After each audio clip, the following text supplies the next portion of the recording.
I know that wasn't the most high quality special effects for the intro to this video. That's what you get when you have no budget production. So I wanted to at least try to give you an idea and kind of lead into a story that I want to tell about a structure fire I was involved in over 30 years ago that involved a civilian rescue. This fire occurred well over 30 years ago, and of course things have changed. I've changed considerably, not just in age. And the fire service has changed, and our department has changed. And they have to change. And without change, we don't get better. And as I tell you the story, the actions that I did and the actions I participated in, all of us did in that fire, you could look at that and say, well, that was wrong. What we did 30 years ago was right. And although you now would look back and say, what were they thinking? That doesn't mean I was a bad firefighter. I was just as motivated as I am now. I was just as into the job, and it was just as important to me to be good at my job. No different than the people that came on with me in the academy and everybody I worked at that time. We wanted to be good firefighters, and we were doing what we knew at the time. And the thing is that things change. They change because of one thing, because somebody says why. Why did I do this? Why do we do this? And when we take that action, why did this happen? But it really starts with that question, why? If things are going right, people will ask you this same question, what were you thinking? And that's not failure, that's progress. Progress has to occur, otherwise we get stuck in tradition and how we've always done it, and we don't really understand our job. We need to understand our job, and we need to constantly be learning and getting better. The story I'm about to tell you is about a fire that changed me. It changed the way I thought. It changed the way I gathered information. It changed my desire to get new information. It even changed my trajectory in my career. I ended up becoming an arson investigator because I wanted to learn more about fire. It also changed my belief in sharing information. It's why I do these 980s, because I want to share what I've learned, because I want you to ask why, because I want you to get better, and because when you get better, you help me get better, and when we get better together, we get better for the people we're here to serve. And so we constantly have to be asking why, and this fire changed that for me. It really reinforced that. So I was working Engine 30 at the time. I was assigned to Engine 30 as an engineer. This fire occurred on the sector line at 30 and 34, and Engine 34 got on scene maybe about 2 minutes before we did. And you'll see this is a typical single-story, single-family ranch-style home. They're all over the county. They're everywhere. Your basic single-family ranch-style home with a garage fire. Now, when they got on scene, they had a fire, heavy fire coming out a window on the Bravo side in the garage, and they had an open door with smoke coming out the front door. This setup was your typical bedrooms on one side and garage on the other. So when you came into the home, ahead of you would have been the living room, family room, off to the left, the kitchen, and then a door to the garage. To the right, the hallway that leads to the bathrooms and bedrooms. Now, the fire was in the garage when we got there. The garage itself had been converted into a full bedroom, and it was a full conversion. It had ceilings, it had walls, and they had put in a large picture window to provide light in this new bedroom. And that window itself was blowing heavy fire out the window. Now, we didn't talk about this then, but and it wasn't something, again, that we had learned, and it was discussed, and like you hear now, and again, what were they thinking? But we had a definite flow path from that front door into the garage. The garage door was open, and out that window. As I said, I was just a little behind Engine 34, so I pulled past 34s, and we were told that we were going to go inside and assist Captain 34 and Firefighter 34 with the civilian rescue and with fire suppression.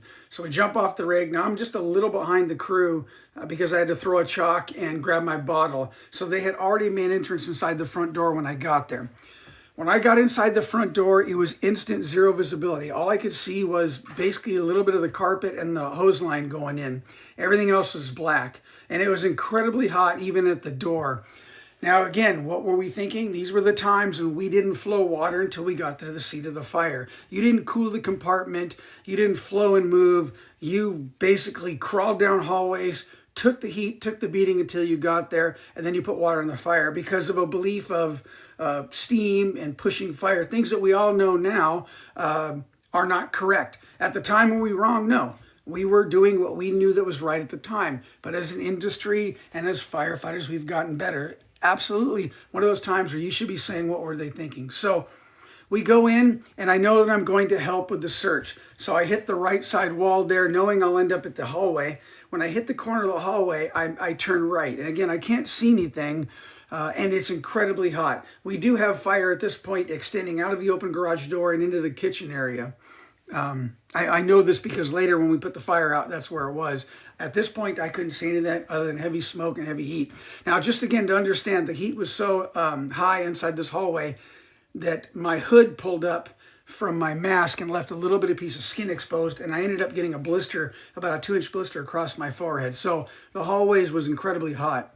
I turned the corner, and it's about a couple feet down the hall. I run helmet to helmet into firefighter 34, who with Captain 34 is dragging the victim out. So I then help them drag this victim out and into the front grass, down the hallway and into the front grass. I then returned back inside and assisted the crews with the remaining fire, or with fire suppression, and then continue to do our job. Now, during overhaul, I noticed something that caused me to ask why.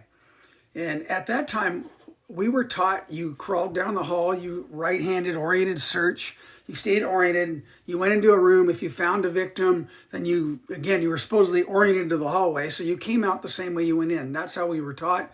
That's how we were trained. And so that's what we did. And I noticed, and this picture does it no justice. This is a picture I got off the internet. The actual hallway had considerably more heat damage than you see here. And what I noticed was heat damage in the hallway, and then very little smoke or heat in any of the bedrooms, depending on whether the door was completely closed or partially closed. And it got me thinking again, it got me asking why. So the question that comes up all the time, would I have done anything different now? Of course I would. Knowing what I know now, I would do a ton of things differently. We would have cooled the compartment and cooled the environment. We would have flowed and moved.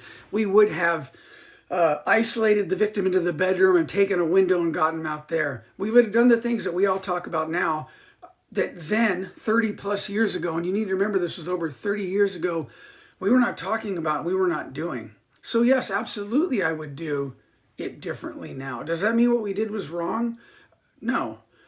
It would be wrong if we were talking about doing the same things now, and we're not. Look, at that time, we didn't have things like, fire dynamics, flow path, cooling the environment, water mapping, or the firefighter rescue survey that gave us information about where we would find victims and the actions that we do that lead to better survivability for them. We didn't have these things, but we do now. And we do now because of firefighters asking why. I can't stress that enough. That's the reason I'm doing this video, and that's the reason I decided to include this, because this is the fire that will stick with me forever, and it's really the one that pushed me to question what I was hearing, to question the training that I'd been given, to question the information I had been given, because what I'd been given at the time was what we had done in the past, and we never want to be stuck in the past. And you need to take advantage of every opportunity you have to learn, not just on the big calls or the most complex ones, but on every incident you go on. For any of you that see me come out to your fires, I always tell you the same thing. You guys are all done. You guys are kind of rehabbing, waiting to get in and do fire overhaul, and I'll tell you the same thing. I want you to go inside, or I want you to go to this structure, and I want you to walk the entire exterior of the structure and look at everything and learn from everything you see. And then I want you to go inside the structure, and I want you to walk every room, not just the fire room, not just the hallway, even the bedroom that wasn't involved. I want you to walk into every room and learn everything you can, not on just what the fire did, but on what your actions did to the fire, plus or minus, and what you helped and what you didn't help with. But again, you've got to go in and learn on every incident you go on. Never lose that opportunity to learn on the calls that you respond to. As I said earlier, there has been a lot that has changed since then. I am a totally different person, and I thank people along the way that gave me the advice I'm giving you now. My hope to you is that when you get in my position and you're getting ready to walk out the door, that they're saying the same thing about you. What were they thinking? Because if they're asking you that, that means we've gotten better. That means we've improved. That means we've progressed. If they're not asking that, we're in trouble. So get out there, keep doing the job, keep training, keep loving what you're doing, and never stop asking why.